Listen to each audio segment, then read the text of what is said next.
Hello folks, today we are covering the last part of Revelation chapter 19 and the first part of Revelation chapter 20. This is about Satan and his friends being cast into hell. Now, who is Satan? We can find out about that by reading Revelation chapter 12 and looking at verses 3 and 4. There appeared another wonder in heaven. Behold, a great red dragon having 7 heads, 10 horns, 7 crowns on his heads. His tail drew the third part of the stars of heaven to cast them to the earth.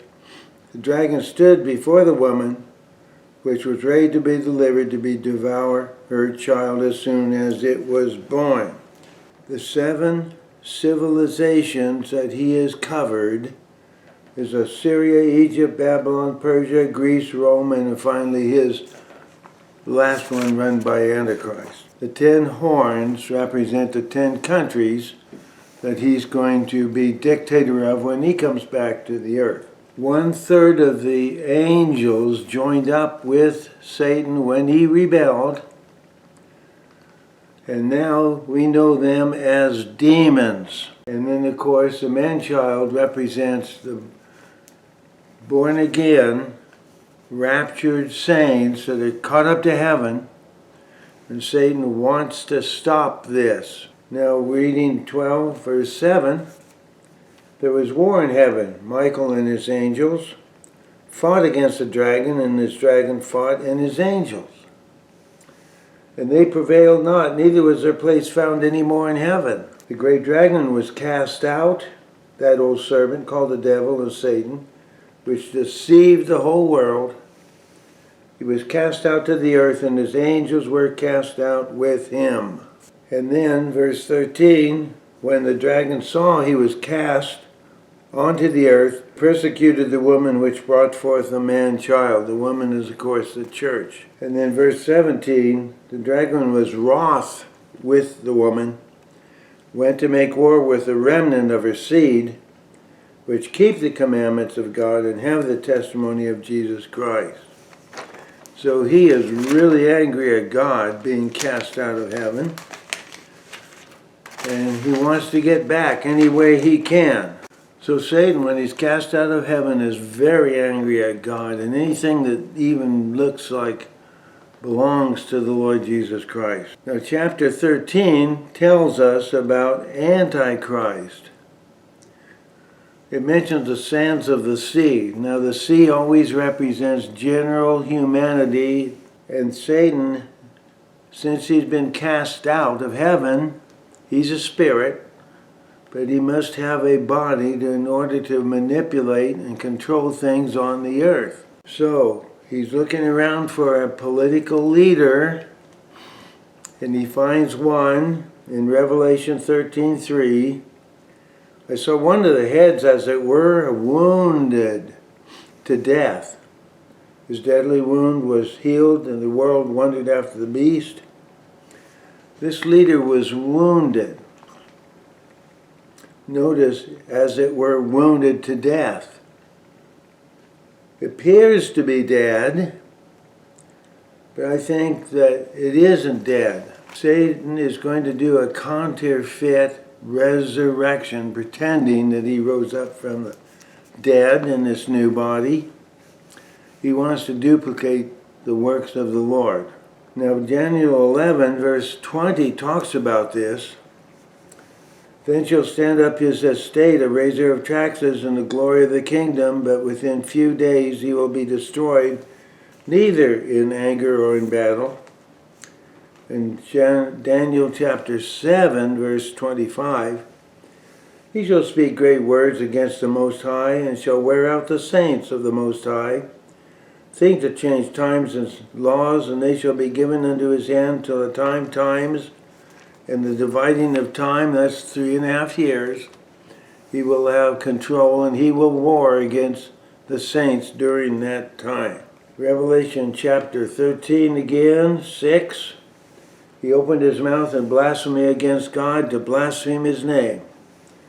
his tabernacle and them that dwell in heaven. And that's the raptured saints. And it was given unto him to make war with the saints, to overcome them.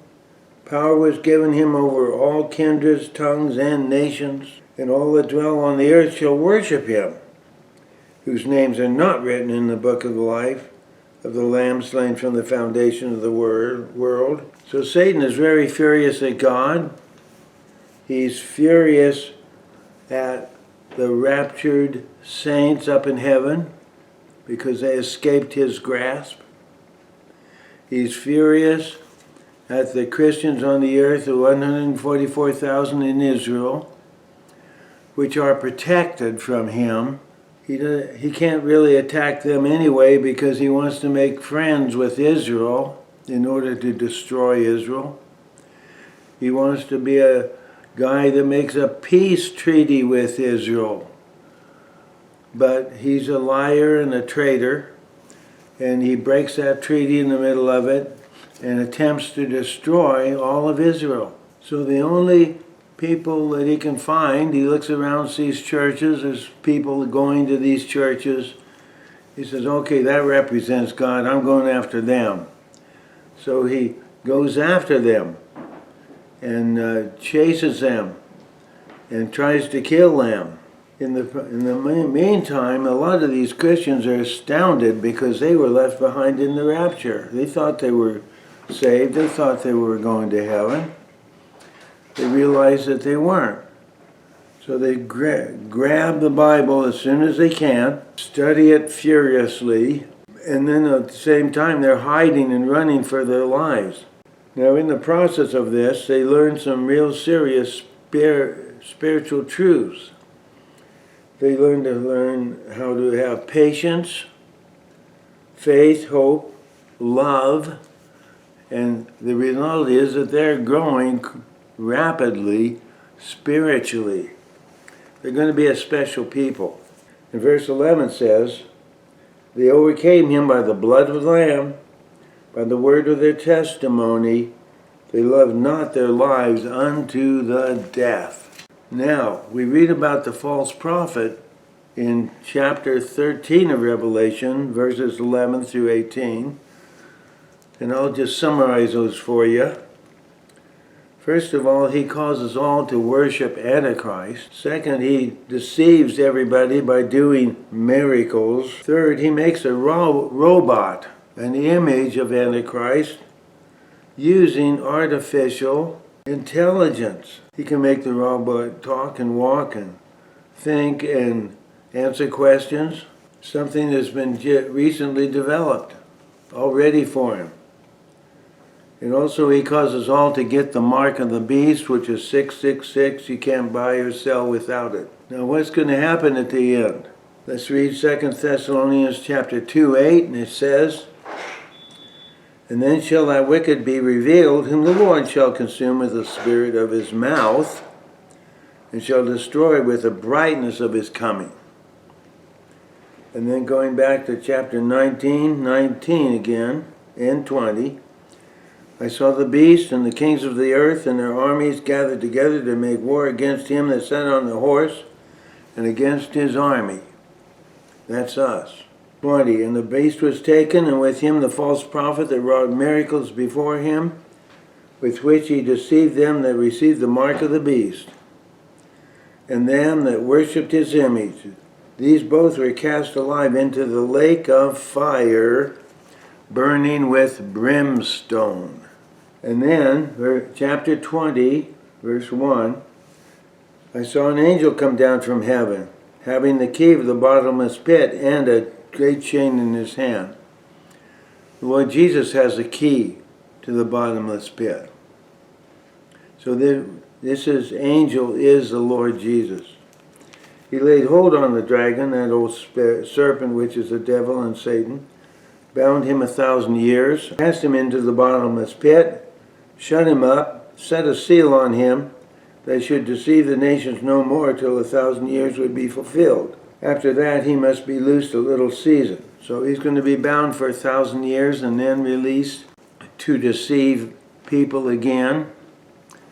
This is how God will separate the wheat from the tares. All those that hate the Lord and hate his rule over them, he will gather them all up into an army, and they're going to attack Jerusalem, try to get after the Lord. And God, of course, will destroy that group. But that's the job that Satan is going to be doing in the future. Now, it's a wonderful thing to realize that Satan, Antichrist, and a false prophet are going to be removed and destroyed eventually. It's very encouraging. Now, you notice that there are people today in the news that are guided and led by Satan and his demons. They hate anything that God stands for, hate the Lord Jesus Christ. They're passing laws to get us arrested if we even mention the Lord. They threaten us, they blame us for all their troubles, and they actually resort to violence when they see anybody demonstrating with signs that are against sodomy and against gender transfer. So they are very active, and they can actually be very violent at this time. So they're persecuting Christians right now, today, and they may be persecuting you. I encourage you to bind Satan every day. Pray that he put a hedge of protection around you and your family. But we do know the end, and it's a very wonderful thing to know. So I encourage you to continue to read the Bible, continue to pray. Look forward to the time when these things will happen, and it's not that far away, I don't think. So until next week, we're going to talk more about chapter 20 in the book of Revelation. Till then, the Lord bless. Bye-bye.